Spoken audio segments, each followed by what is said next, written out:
এই যে দেখতে পাচ্ছ, আইজা আমরা জলপাইয়ের আচার তৈরি করব। এই যে রান্নাঘরের প্রসেসগুলো তৈরি হচ্ছে। এই যে এটা শিরা। ওয়াও,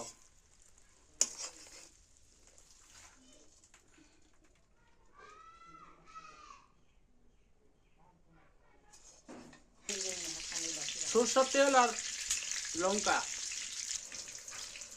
এই যে পেস্টটা চলে গেল।